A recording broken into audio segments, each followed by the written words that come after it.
Hello everybody, welcome to another movie review. This time we are reviewing Another 9.5 Weeks, which came out in 1997. I saw it 2 different times.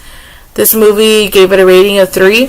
Gosh, I am so disappointed. At the beginning of Another 9.5 Weeks, I was heavily intrigued. Halfway through, I was met with a letdown. After the movie ended, I feel so cheaply deceived. I don't know what was worse, suffering from the unmitigated disaster of looking at Mickey Rourke's carved up face. Thinking of the latter, I suppose that it's quite possible that Mickey only accepted the role to support the payments for his unnecessary plastic surgeries. Going back to Another 9.5 Weeks, I felt it started off fairly well. As time went on, it seemed like there was going to be a reunion of John and Elizabeth.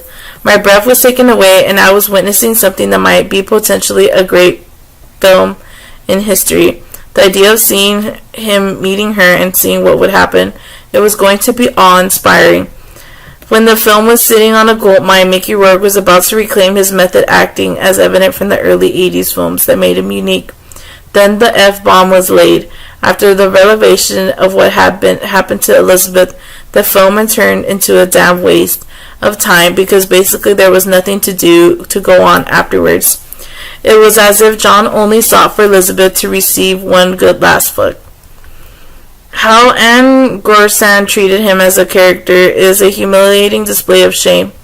Why can't Another 9.5 Weeks be so deep as John would be going down the path of desperation, desolateness, and regretful days because he let her go?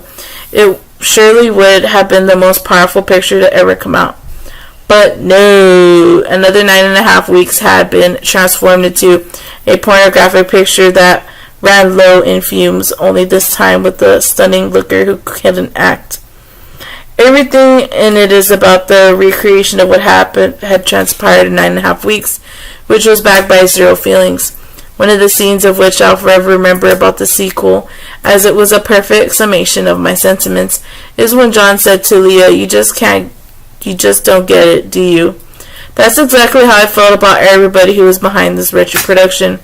All in all, I am then asking myself, who the hell is that creepy Michael Myers look-alike pervert behind Angie Everett's shoulders in the poster of Another 9.5 Weeks? If 9.5 Weeks is a cinematic masterpiece, then Another 9.5 Weeks is a cinematic crapfest. It would have been so much easier to reunite Mickey Rourke and Kim Basinger for the sequel, to explore their relationship post-breakup, and to see if they could salvage what they had lost. Instead, it's all about Angie Everett's character prancing around like if she is the best thing ever since sliced bread. Hence, the perfect quote comes from John, which pretty much sums up the movie for me. You just don't get it, do you? In fact, it would have been the tagline of the film because clearly nobody understood what the original was all about. Instead, they recycled many famous scenes and tried to recapture the spirit of them, but the absence of feelings. I don't want to be harsh toward Mickey Rourke, but his face really had it. It's been the most distracting thing about the on-screen appearance. Other than that, Mickey's performance has been fine, though he looks bored stiff, not mentally or emotionally challenged, and is only there for the paycheck. All in all, Another 9.5 Weeks has been a mistake. Thank you so much for watching my review. I appreciate it. We'll see you next time in another movie review. Bye-bye, guys.